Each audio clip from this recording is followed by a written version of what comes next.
So, Kip, what side of the bedroom do you want to sleep on? Oh, we have a huge place. 2 queen-size beds. And there's like almost a wall in between. Look how big this place is. He's huge. But we made it to our hotel room. And we're going to bed.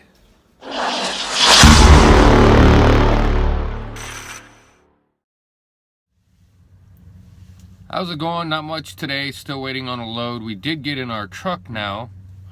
And I figured we'd give you a little tour of what our truck looks like for those of you that have not seen the inside of a big truck. And we have what's called a condo sleeper, so it has 2 beds and some other cabinets and whatnot. Not a big deal, not a whole lot to it, but I figured it'd be a good day to share since we don't have much else to talk about today. Let's take a look. Alright, so as you can see, when I'm standing here in the back, this is the top bunk. And the ceiling is basically just above my head. It's not very tall in here. And so that's the bottom bunk down there where Jake is at. He's watching some kind of Netflix or something, I don't know. And there's a cabinet behind me. I'll show you the rest from the other screen. So this is like a storage cabinet. Down there on the bottom we got our cooler that we use to keep our stuff refrigerated. And right here what you see is the trim that goes around that. The cooler doesn't fit with that, so we'll put that back later. It just pops on and off. And that's just all the front. You've seen that plenty of times. And on this side we got a little tiny cabinet. Just miscellaneous storage crap goes in there. If we had a TV, it would go right up there if we wanted it to, or some people put a microwave or whatever up there. There are a couple of plugs there, so we do have power for that. Which we also have power. Let's go on this side. This is at the foot of the bed. There's actually a mount right here. I know you can't see it too well, but that's for a flat screen TV. And right beside it is another power outlet right there that works off of our inverter. So pretty nice truck. Not much more to it than that. Just figured I'd show you. It's still a mess because we just moved in. I got to get a sheet for up here, and we got our mattress pad on the bottom. Now this is our APU unit. Basically it keeps us warm or cold depending on what we need. And this turns on our power. Tells us what our batteries are at, and if we're actually using power, it tells you how much power we're using on our inverter. So it's kind of a system there. And then on the bottom is our clock. Some 12-volt outlets there. Not much to it, but it's home. It's where we live for now. Will you hand me my soda? Your soda, where's your soda? In the cup holder. Okay. Here at our Wilmington terminal, we have this little setup here. Not sure who's doing this, but got these sort of like crates and dog houses. They're all set up with some water and some bedding, kind of like some wood shavings. And inside there, you can't really see much inside this one. Maybe you can't do it. You can see where something's been kind of nesting in there. And then on the other side, we got this straw bales here too to try and keep them insulated. Nothing in there right now, but as you can see, there's cat food in there. So I'm gonna guess they got this all set up for cats.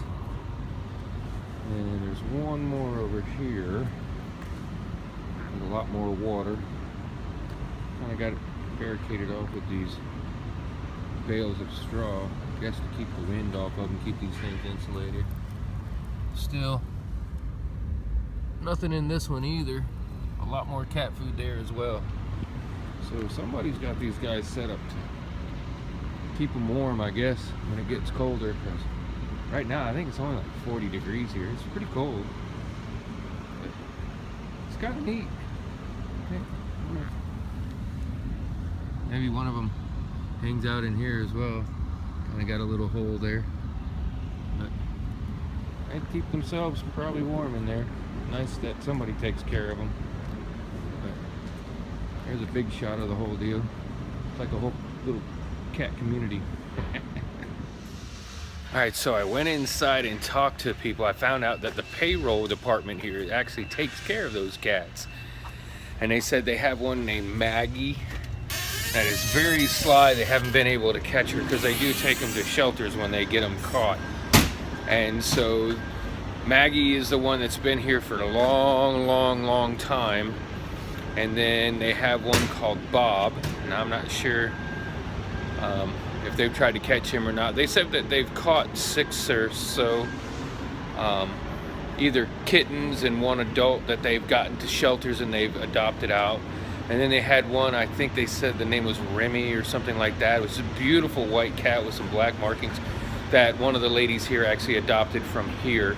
And so really neat how they taken care of them. They said that somebody from a farm brought this bedding in the straw bales out here and set it up around there, and they just recently bought a couple new houses, they said, this year. They got some construction going on because they said they actually used to have them right now, as you can see, they're set up there, but right there around the corner, right in this area here, along behind that wall, is where they used to be set up because the ladies could see the cats go in and out and their activities from their office, but they're not able to do that now because of the construction. And that's why they got moved over here, and that's why I seen them, because I actually wouldn't have seen them otherwise where they were before. So kind of cool, and I learned a lot about that. It was neat. Alright, so that's it for today. That's all I got. Just getting settled into our new truck again. Finally got one up here in Wilmington, Ohio. It's a bit chilly, so we're kind of hanging out in the truck, keeping warm until we get our load, which we should be getting one soon. They just talked to us a little bit ago about it. And so, still keeping an eye out for the cat. Hopefully we'll see those guys come around a little bit later. At least get to see what they look like. Oh, Bob and Maggie there. So, get out there and explore something new in your world today. Dream big. We'll see you tomorrow.